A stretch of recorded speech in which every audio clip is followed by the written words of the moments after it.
Welcome back, Wolfpack Fellas here, and this is how to use Tangrowth. What? That's a lot of stats. Okay, again, getting caught off guard by the Pokemon you don't see that often. 4 stats at level 100, or at base 100 or higher. It's only weaknesses, speed, and special defense, and you can actually play around that really well. What about its typing? Just grass type?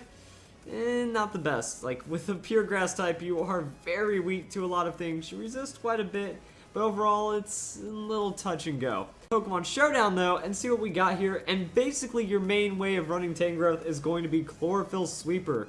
As I keep saying, you need to get some form of Sunny Day out there, that, you know, if you have a Pokemon with Heat Rock, a Pokemon with Drought, and you get Sunny Day set up and you can get into Tangrowth safely, or you sack off that Pokemon, Tangrowth is going to be very, very strong for you. That what I was thinking to get the most out of Tangrowth is go with EV investment into hit points and speed. Now, it might seem off, but what I'm thinking is even if you're switching into Tangrowth, or if you're trying to set up on Tangrowth, you're going to want the hit points more because then you can use Growth. Boost the attack and special attack by 2. In Sunny Day, Growth actually does double the effect, so you get a double of your attack and special attack, which means that the EV investment, you know, it's not needed as much as long as you're stretching for that growth, and now you're going to have a good amount of attack and special attack. After that, Life Orb is going to give you a lot of extra huge damage, and then Seed Bomb for your physical coverage, or Power Whip, or Rock Slide, or Earthquake. It has a lot of moves that you can use physically. And then mostly you're going to be a special attacker, which is why I went for the mild nature. I don't see that one too often. And I was thinking by doing that, you know, you're making it to where you can still have a chance to endure a special attack, or you can endure a special attack, so that's not super effective, and your defense doesn't suffer too much, so you also have a lot of good bulk. After that, you can just Sludge Bomb for huge amounts of damage, Solar Beam, go for other coverage moves if you want, try to have like that physical option as well. You never know what you might need, so I was thinking like, you know, there's a lot of moves that run on Tangrowth, and you can run the growth set with it very, very well. On the same idea of Chlorophyll, I was also looking into doubles. Now with doubles, you know, you get that Sunny Day set up. If it's already a Drought Pokemon, you don't have to worry about if you're using Sunny Day or bringing in Drought, or you're Mega Evolving with Charizard Y. Might be safe to bring Protect. After that, you become fast, and then I was thinking, you know, max out your attack, get a huge amount of attack, Life Orb, Rock Slide, Earthquake for the double hits, and then Power Whip for like the single focus beatdown. And you should be running very well with Tangrowth on that. You can also even try Growth.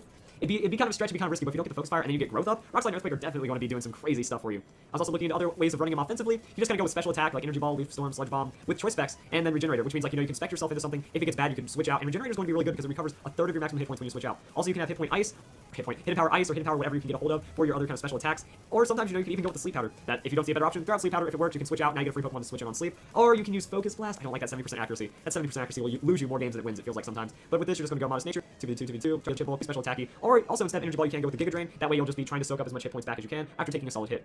We also have Regenerator, Assault Vest, Tangrowth. That when you look at it, low special defense, we can fix that with an Assault Vest. Max out the hit points, go with the defensive nature, special defense, Assault Vest, and now you have a free reign to do a lot. That you have a lot of physical attributes, you also have a lot of special attack attributes. So you have like Leaf Storm, Knockoff, Earthquake, Power Whip. The idea behind this is you lead with Leaf Storm, do a huge amount of damage, cut your special attack, now you don't care. Use Knockoff to like kind of be supporty, Earthquake for well-rounded damage, and Power Whip for the huge hit. 85 accuracy, a little better than 70%. Also with that 120 power, you're going to get a lot for not having that offensive investment. So Assault Vest can work out pretty well. You can also play it a little differently, that if you want to put something into your offenses, you can maybe even just go with the attack like that, and maybe even throw down an offensive nature depending on how you want to feel about it. So you can run it a little different, but it's mostly about that sheer durability, that you can come in, not take a lot of damage, switch out for Regenerator, and I can see this working very well. That with Regenerator physical tank, you have a potential better Skarmory. That with the Skarmory idea, it's that you set up some kind of entry hazards, and then you go into a physical tank for like such as Skarmory, and then when they bring in a special attacker, you go into Blissey. Since Tangrowth is really weak to a lot of special kind of moves, you just go into Blissey, you're safe from that, and you're good to go from there, go back into Tangrowth, Regenerator heals you up a lot, and now you're just dealing with some shenanigans. I was thinking you could run just pure defensive tank as well. Set up Leaf Seed, Infestation, Sleep Powder, have Giga Drain for some form of slight regeneration, and you can run pretty well. That, you know, if they go to switch out, you set up Infestation, now they can't leave, you get a free Leech Seed, switch out, and then you can go into Blissey, or Chansey, or Eviolite, or some kind of special attacker, and then you can play from there. Reuniclus, I believe, is a special. Let me go in. I might be on the verge of something new here, guys. Reuniclus. Yeah, Reuniclus has a good amount of special defense bulk, so it also has Regenerator. Maybe we can start a new wave here. Reunigrowth. New Skarmory kind of idea that if you run it, you're going to have a good amount of special defense. You can use Calm Mind on Reuniclus as well. And if you have an entry hazard already set up, you can use those Pokemon as your pivots right there. And since they have Regenerator, they're going to be getting frustratingly high amounts of hit points back. And then you also have Leaf Seed and stuff like that. And also Synthesis. You can just have your sustain move, put them to sleep, set up on them hard, and get some really crazy shenanigans done, especially if they're physical attacker, or play around with their special attack. And then here's the Verla set, Amnesia. Put a lot of hit point defensive investment, give it Amnesia, round it out with a Leaf Seed Toxic, go into Synthesis, Regenerator. Your item can be whatever you want. I'm thinking Leftovers, but there's also a lot of other things that you could try to run here, like a Citrus Berry. That way you get the most out of your Amnesia, and you don't have to worry because of Leaf Seed and Synthesis set up. Overall, Tangrowth has a lot of shenanigans. I might want to look into some other Regenerator Pokemon for this, because like a regeneration kind of pivot team could be very strong with Tangrowth as one of its core Pokemon. You get Leaf Seed set up, there's bouncing around, statuses. It can be pretty frustrating, so hope you guys enjoyed the video. That's how you use Tangrowth. Welcome back, Wolfpack Fellas here. We're taking a trip from home. So Furfrou, it gets some interesting moves. That we get Zen Headbutt, Last Resort for coverage when we get our Mega Ruby and Alpha Sapphire tutors, and we also get Hyper Voice. Now, since Furfrou isn't a special attacker, doesn't really mean too much, but these are the main ones that Furfrou gets as a tutor. Now, when we're building Furfrou, it's a very interesting Pokemon because of the Fur Coat ability. Defense is doubled, which means that sometimes we don't really have to invest into defense. That, you know, every point of defense, however, is going to go for double. So now we're looking at a potential over 400 defense, while we also max out the hit points. But then we're also dealing with a lot of things that could go against us. That Furfrou has low sustain, Furfrou has not the greatest move pool, and not the greatest offenses. So I mean, you might have to just sacrifice a huge defensive bulk, go for the attack. And some people try to turn Furfrou into an all-out attacker. That if you go and endure like a physical hit, Rocky Helmet is going to deal 6 of their hit points back to them, and then you can try to clean them up with Return, Sucker Punch, and now Last Resort as a potential. It can just pretty much run like Sucker Sucker Punch Last Resort. And actually, that could be one of the new little gimmick sets for Furfrou that we might see. That Sucker Punch, at least that's going to give you priority, not going to worry about your speed too much. And then with Last Resort, it's going to be a huge amount of stab damage. And then with your Adamant Nature, that might be a KO right there. Sucker Punch into Last Resort with a Rocky Helmet proc could be enough damage to KO a lot of opponents. But it is Furfrou. It is a super duper defensive tank Pokemon. Some people like to run leftovers. That way at least you have some kind of sustain, protect with that, but then Cotton Guard. Cotton Guard is going to be one of Furfrou's main moves because it boosts your defense by 3. You're doubling your defenses. And then Fur Coat just kind of makes it where you become unkillable. Actually, you're getting 2.5 times defense. So a little more than doubling on the Cotton Guard. And then you're just getting further doubles from there. So you don't really even need to boost defense. You go into the hit points, go into the attack, or you can go into the special defense and then go for a defensive nature. That way you're trying to still get as much as possible. So with this we're going to want Impish, since we're going to be going for physical attacks or something like that. But then again, we're not really looking at an insane amount of damage potential. They can run work up. Boost your attack and special attack, that's only by 1. And then we're still trying to get some sustain back into us. Now, if Furfrou had recovered some form of sustain, it'd be a lot easier and a lot more tanky to use. But right now it's kind of like you have to use your work up, you have to go for that damage, and then you can try to play it from there. That Sucker Punch at least will be a nice fallback. That you can run just Sucker Punch and protect. Now we have Last Resort as an option that could potentially work. Or you can play the safer option with Return. Now Return is also going to give you a lot of damage. No, that's stab, it's going to boost pretty well, and it's going to be usable at all times. So you know, you feel a physical threat coming in, you use Cotton Guard, you can use work up, and then you have behind Sucker Punch and Return, and you just try to go from KOs from there. Now in double battles, you can get Furfrou stacked up pretty hard, and then you can start using, other Pokemon that are using Heal Pulse, things like that. You can Baton Pass. If you Baton Pass any speed, any offenses in the Furfrou, that's just going to be able to be like, well, I don't need to worry about too much. That can already be a monstrous defensive tank that, you can run the hit points instead of investment like this. They can do something like this. Now you're going to be huge physically, grab a lot of speed and a lot of extra damage. They can just run that Sucker Punch Last Resort, something else like that, and it can work out really well. That, Furfrou is just not going to take damage. They can put Cotton Guard on the Rocky Helmet set. That way, if they're a physical Pokemon, they're just going to beat themselves down on top of you. That, you set up Cotton Guard, they're going to be doing roughly a quarter of your damage or less while taking a 6 on every hit, and then you can chip in damage afterwards. So Furfrou, really interesting Pokemon, very strong potential, can really wall out as a physical Pokemon, give your opponent almost no options, but then you're still susceptible to special defense. Fortunately, since you're a normal type, you don't have to worry about too many super effective hits. It's just that sustain and the lower amount of boosting that you have. That, 80 attack with some boost can turn into something nice. Since you don't have sustain, you don't have any hard boost like Swords Dance, you don't have a lot of time to do it. So Furfrou does have a hard time finding a niche, but after really working down your Furfrou play, you can make it work in your favor really well. But you guys enjoyed the video, that's how you use Furfrou and Omega Ruby and Alpha Sapphire.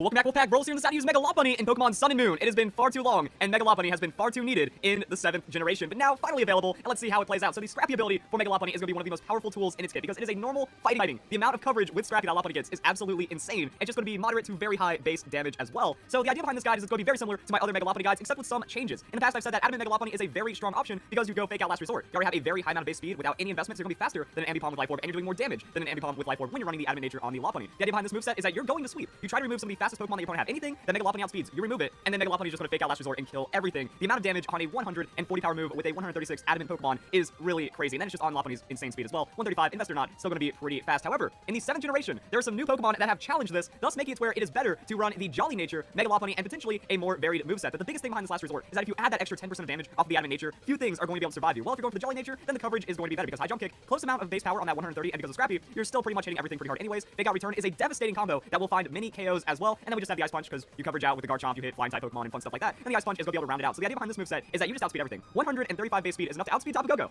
That's kind of the biggest thing. That Tapu Koko, since it's a fast, dominating Pokemon right now, that's something that you want to keep up with. Also, the 135 speed is just really powerful as well. With Manectric, you have the opportunity to speed tie and then take that Pokemon out. Also, there's Pokemon like Pheromosa. If Pheromosa is not running a beneficial speed nature, then this will actually outspeed it because Pheromosa gets like a 132, 133-ish kind of base speed when it has an Adamant or Naughty or Modest nature or anything like that. So this will let you keep up with a lot of these scary Pokemon right now. And then the coverage, I feel, is going to do better. Back in the 6th generation, you can gimmick a little harder with Fake Out Last Resort. The game's a little more serious right now, so with that, having the coverage is going to be pretty nice. And then the High Jump Kick, it's always been good against those Dark type Pokemon. Also able to just kind of wreck something like the Mega Sableye. It's going to go pretty well. Now, to perform this hit and run strategy, Lopunny really just wants to come in, fake out coverage, kill something, and then swap out unless the opponent is already weakened by Stealth Rocks or just you're late into the game. Lopunny is a very devastating force the later you get into the game. As long as you can keep status off the Lopunny by just not going into a Pokemon with Will-O-Wisp and having switches out of it, you're going to be okay. So I'm looking at some different Pokemon that will really help out the Lopunny, and these are more archetypes. You don't have to run the Toxapex. The Toxapex does really well because it's a very bulky Pokemon, has sustain, does have quite a few weaknesses though. That's going to be your trade-off. But there's less things to switch into with the Toxapex. But if you get Toxapex in, it's going to be really good. And then it has the Regenerator. So Toxapex comes in, disrupts the opponent, throws down some status. It can scald, it can poison them, it can just kind of stall it out a little bit, get some damage down. Toxapex has a little bit of diversity in what it can do. It can kind of chip your opponent away while just being unmovable. And then once you switch out, alright, you can switch out, Regenerator heals up the Toxapex, and you're going to be good to go. You can go into a bulky offensive Pokemon, or somehow if you can see like a Ghost type move coming, or you find a safe in for the Lopunny, you can take that opportunity as well. Lopunny refreshes the Fake Out, and then you're able to just go and get more and more KOs. We're going to be running the damage calculations about that in just a bit. After that, we have Ferrothorn. Ferrothorn is a really nice Pokemon as well because the Steel typing is going to be really good for Lopunny's weaknesses. Now, unfortunately, paired with the Grass, does make it to where flying is going to be like a neutral hit instead of completely resisted, and then fighting is also a super effective hit on the Ferrothorn. So that's why you do have to take the type coverage into consideration when doing something like this. But the Ferrothorn, still a very nice Pokemon, has the Iron Barbs, will chip away opponents over time. That's kind of it. Like if you can bring in Lopunny to remove some of the more high priority sweepers on your opponent's team and just dance between some stall aspects or getting some tanky Pokemon in there, you chip your opponents down. Well, Lopunny can come in and then it gets a very quick and easy cleanup off of that. Ferrothorn's just good. It doesn't have a hard sustain, but I mean if you get Leaf Seed on it, Ferrothorn goes down. You bring in Lopunny. Lopunny gets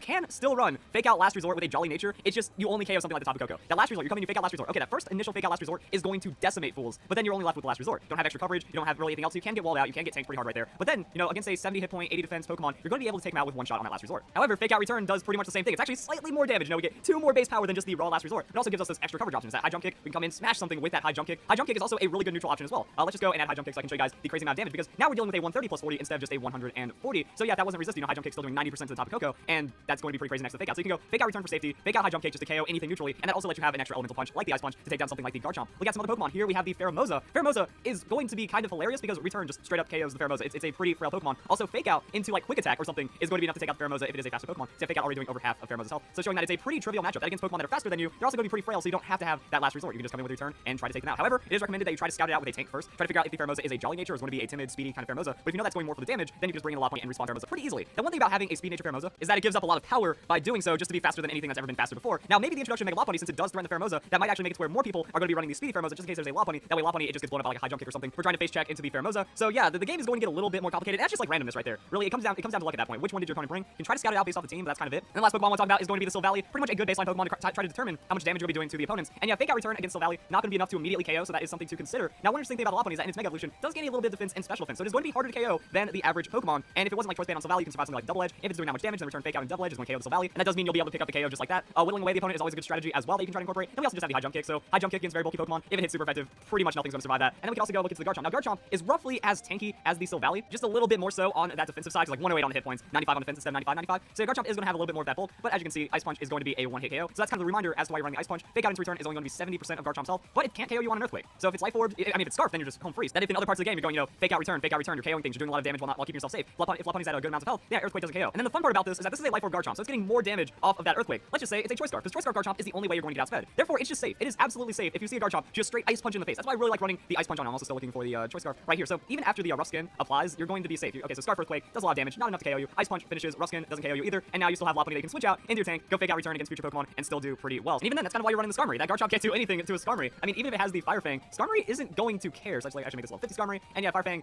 you can easily roost that, and you can make Garchomp hate life. And yeah, that's going to pretty much be the summary of what's going on right there. So tanky options are going to work really well. Lopunny can just blow up whatever it needs to, as long as it's hitting those super effective hits, or Fake Out Returning. Most Pokemon, it's not average to find a Pokemon as tanky as a Silvally. So all the average Pokemon you're going to run into, Fake Out Return, Outspeed, KO, and then just play it from there. If there's also High Jump Kick opportunity, still has chances to find KOs, super effective hits, find KOs. That's what coverage is all about. That okay, say they have 3 Pokemon left, you Fake Out Return it, that's going to be a KO. Now they're left with Garchomp and then something that's also weak to a High Jump Kick. Well, they lose. So Lopunny doesn't even have to switch out 6 times or 5 times to get all the KOs that it needs. If you can get it down to your opponent, well, that's weak against something Lopunny has. That's going to get 1 hit KO regardless. Or Lopunny can tank that, double return. Then if Garchomp comes in, then you know you're going to be pretty safe, even if it's Scarfed. Like okay, even if it's Scarfed, unless Lopunny is your last Pokemon, you're like a 1v3, which is going to be pretty risky anyways. Then Garchomp is locked in that move. You can play around it, shut it down really easily, and being on your last Pokemon with Scarf is not something anyone wants to be in, even as a Garchomp. So yeah, then if you have Flying type Pokemon or anything like the Skarmory again, yeah, they're Scarfed into Earthquake. Well then you absolutely win for free. So yeah, it's about knowing when your opponent has lost. You have to understand the win condition right there, know when to just go all out for the Lopunny, or know when to just start taking down some of the other threats on the opponent's team. Right, it's going to be one of the main ways of eliminating Tapu Koko. Also just pressuring with a really high amount of speed that the opponent's going to have a hard time dealing with. Also bulky Fire type Pokemon going to be really good for the team. That way you can't get burned. Anything that is immune to status, having potentially an Espeon on your team just provides a little bit more speed. Also the Magic Bounce makes it really hard for your opponent to do much of anything. And there we go, guys. So yeah, it's just a nice sweeping Pokemon on the Lopunny. High amounts of damage, does take up your Mega Slot, and now it gets the speed. Like I haven't even